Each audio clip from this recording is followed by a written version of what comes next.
कैसे हैं आप सब लोग। उम्मीद करती हूँ खैरियत से होंगे। आज हम सोशियोलॉजी ऑफ डेवलपमेंट SOC 603 का लेक्चर नंबर 2 डिस्कस करेंगे, जो इकोनॉमी डिटरमिनेंट ऑफ डेवलपमेंट का पार्ट नंबर 1 है। मतलब इसके बाद पार्ट नंबर 2 भी आएगा। सबसे पहले economy growth meaning. Economy growth होती क्या? ठीक है, इकोनॉमी ग्रोथ का मतलब होता है कि एक कंट्री की प्रोडक्शन और इनकम का टाइम के साथ बढ़ना।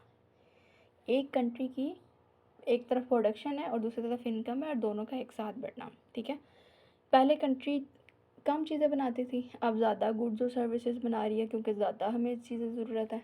ठीक है, इकोनॉमिक ग्रोथ इकोनॉमी की प्रोडक्टिव कैपेसिटी को बढ़ाना। ठीक है, इकोनॉमिक ग्रोथ कंट्री ज़्यादा प्रोड्यूस कर सकती हैं और ज़्यादा अर्न कर सकती हैं।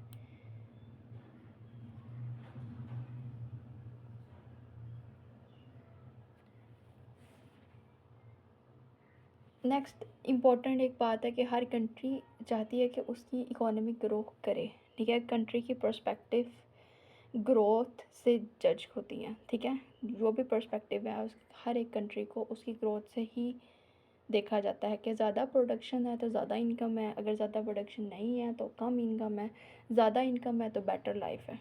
ये इकोनॉमी ग्रोथ है। नेक्स्ट हमारे पास है इकोनॉमिक ग्रोथ का मेजर कैसे किया जाता है। यहाँ पे ये है, economic growth indicate through JDP और GNP। JDP होता है ग्रोस डोमेस्टिक प्रोडक्ट और GNP होता है ग्रोस नेट प्रोडक्ट। हर इंसान की एवरेज इनकम होती है। अगर JDP बढ़ रहा हो तो मतलब इनकम ग्रो कर रही है। ठीक है, इकोनॉमी ग्रोथ के सेकंड जो मीनिंग है ना, has two meaning. Economic growth has two meaning. पहला मीनिंग यही है कि आपका जितनी प्रोडक्शन होगी उतनी आपकी ग्रोथ बढ़ेगी। दूसरा मीनिंग है कि आउटपुट का बढ़ना। ठीक है, एक इकोनॉमी ज़्यादा गुड्स और सर्विस प्रोड्यूस कर रही है और अब रिसोर्सेज का बेहतर यूज़ हो रहा है। देखिए, अपनी लिमिटेड चीज़ें रिसोर्सेज से ज़्यादा आउटपुट निकालना। अब कोई चीज़ प्रोड्यूस ज़्यादा कर रही है वो आपकी एक तो बढ़ रही है, और जो आउटकम्स आ रही हैं यानी ज़्यादा गुड्स और सर्विसेज, मतलब गुड्स आप पैदा कर रहे हो और बना रहे हो, वो आपका दूसरे में आता है। ठीक है, दूसरा मीनिंग है। नेक्स्ट हमारे पास एक टैडारो एंड स्मिथ, एक स्टेडी प्रोसेस जिसमें इकोनॉमी की प्रोडक्टिव कैपेसिटी बढ़ती है और नेशनल इनकम इंक्रीज होती है उसके मुताबिक। आर्थर ल्यूविस के मुताबिक पर पर्सन आउटकम्स का बढ़ना ग्रोथ है। ठीक है, इकोनॉमिक ग्रोथ उनके लिहाज से ये है कि आर्थर ल्यूविस के कि पर पर्सन का आउटकम का बढ़ना। ठीक है, economic growth is equal good and services की प्रोडक्शन एंड कंजप्शन का बढ़ना। ठीक है, इकोनॉमी और सिंपल मीनिंग ये है कि आपकी गुड्स भी बढ़े और गुड्स जैसे बढ़ेंगी और सर्विसेज की प्रोडक्शन ज़्यादा होगी और कंजप्शन और बढ़ेगा। ठीक है, सिर्फ ग्रोथ अच्छी चीज़ें नहीं होती। ठीक है, अगर ग्रोथ ब्लाइंडली हो, बिना प्लानिंग के हो, इन्वायरमेंट डैमेज होता है, पॉल्यूशन बढ़ता है।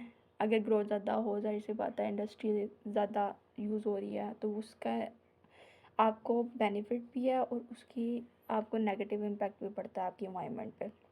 पोल्यूशन बढ़ता है, नेचुरल रिसोर्सेज कम हो सकते हैं। इसलिए आजकल सस्टेनेबल डेवलपमेंट इम्पोर्टेंट है। ग्रोथ हो लेकिन इन्वायरमेंट सेफ रहे। सस्टेनेबल दोनों चीज़ें स्टेन हो, मतलब बराबर पे जा रही हो कि आपका नेचुरल इन्वायरमेंट भी ठीक हो, साफ़ रहे और ग्रोथ भी हो। ठीक है,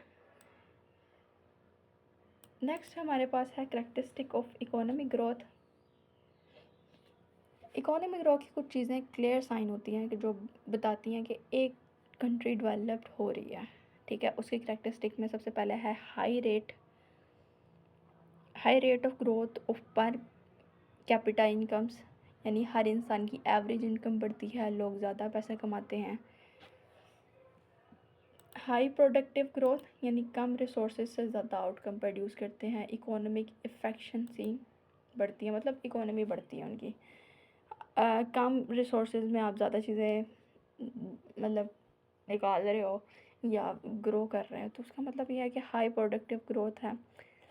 स्ट्रक्चरल ट्रांसफॉर्मेशन इकोनॉमी का स्ट्रक्चर चेंज होता है। अगर एग्रीकल्चर सबसे पहले होता है, स्ट्रक्चर किस तरह चेंज होता है, सबसे पहले हम खेती बाड़ी करते थे, फिर इंडस्ट्रियल फैक्ट्रीज़ में आए, फिर उसके बाद सर्विसेज, जॉब्स, आईटी, बैंक, ये सारी चीज़ें आई। ठीक है, मतलब इकोनॉमी मॉडर्न होती गई, स्ट्रक्चर ट्रांसफॉर्म होता गया। Social and ideology change, society के सोच और लाइफस्टाइल चेंज होता गया। ग्रोथ और ट्रेड यानी इंटरनेशनल ट्रेड बढ़ता गया। ठीक है, तो इनकम बढ़ना, सिंपल समरी ये है कि इकोनॉमिक ग्रोथ के साइन में इनकम बढ़ती है, प्रोडक्टिव बढ़ती है। जब आपके पैसे बढ़ रहे हैं तो ज़ाहिर सी बात है आप प्रोड्यूस ज़्यादा करोगे, प्रोड्यूस ज़्यादा करोगे तो उससे इकोनॉमिक स्ट्रक्चर चेंज होगा। ठीक है, सोसाइटी डेवलप होना शुरू हो जाएगी और ट्रेड बढ़ेगी। ठीक है, नेक्स्ट हमारे पास है why country desire economic growth.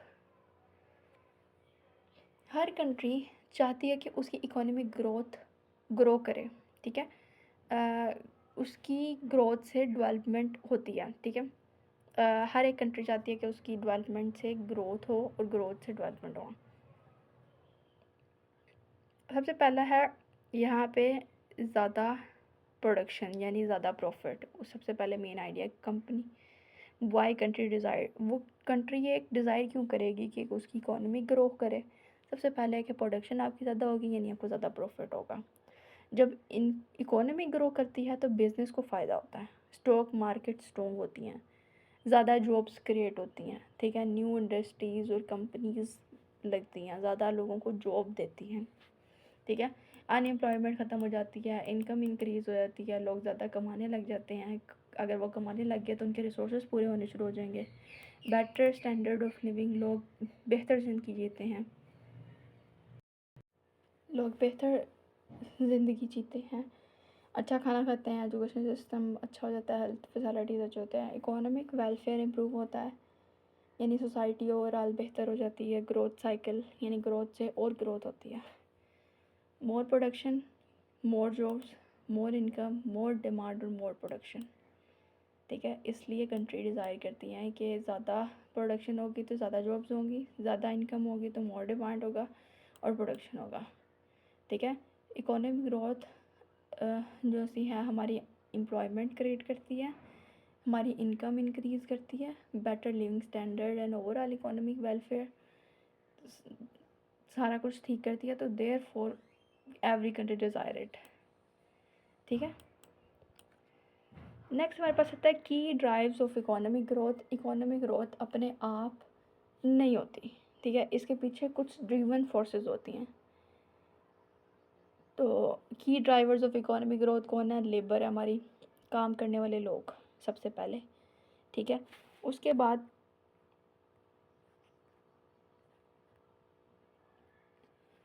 हमारे पास आता है कैपिटल यानी पैसे हमारे पास होने चाहिए, मशीन्स होनी चाहिए, हमारे पास रिसोर्सेज होने चाहिए।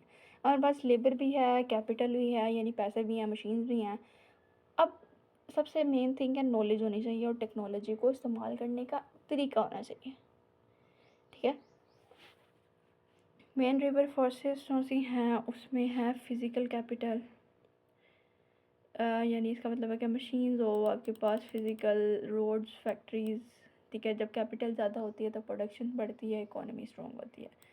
लेबर फोर्स पार्टिसिपेशन होती है, जब ज़्यादा लोग काम करते हैं तो ज़्यादा एम्प्लॉयमेंट होती है, इनकम बढ़ती है। इनकम से क्या होती है? इकोनॉमी ग्रो करती है। यानी सिंपल लाइन में more workers, more production and more growth. ठीक है, ह्यूमन कैपिटल यानी स्किल भी होना चाहिए इंसान में और एजुकेशन भी होना चाहिए, education, training, health, motivation. Strong human capital, strong economy. Knowledge and technology होनी चाहिए, वही बात है, न्यू आइडियाज़ आने चाहिए आपके पास, इनोवेशन आनी चाहिए। यानी आप अगर आपने सीख लिया है काम को करना तो आप उसी पे न्यू आइडियाज़ यानी ग्रोथ और डेवलपमेंट पे काम करो, न्यू इनोवेशन लेके आओ, बेटर प्रोडक्शन मेथड्स ढूंढो, इससे प्रोडक्शन ज़्यादा फास्ट हो जाती है और चीप भी हो जाती है। मतलब जितनी ज़्यादा प्रोडक्शन होगी ना उतना वो चीप होती जाएगी। स्टॉक ऑफ नॉलेज,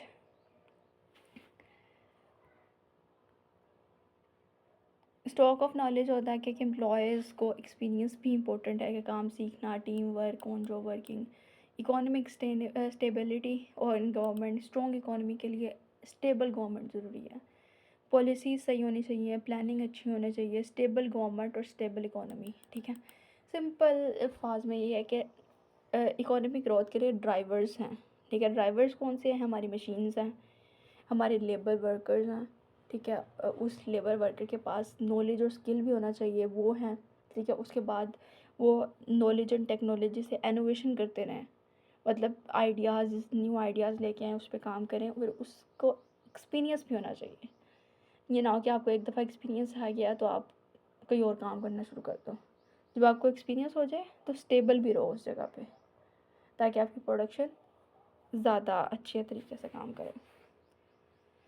और इकोनॉमिक ग्रोथ जो उसकी सबसे ज़्यादा डिपेंड करती है प्रोडक्टिव लेबर, फिज़िकल कैपिटल यानी मशीन्स वगैरह, knowledge and stable government system.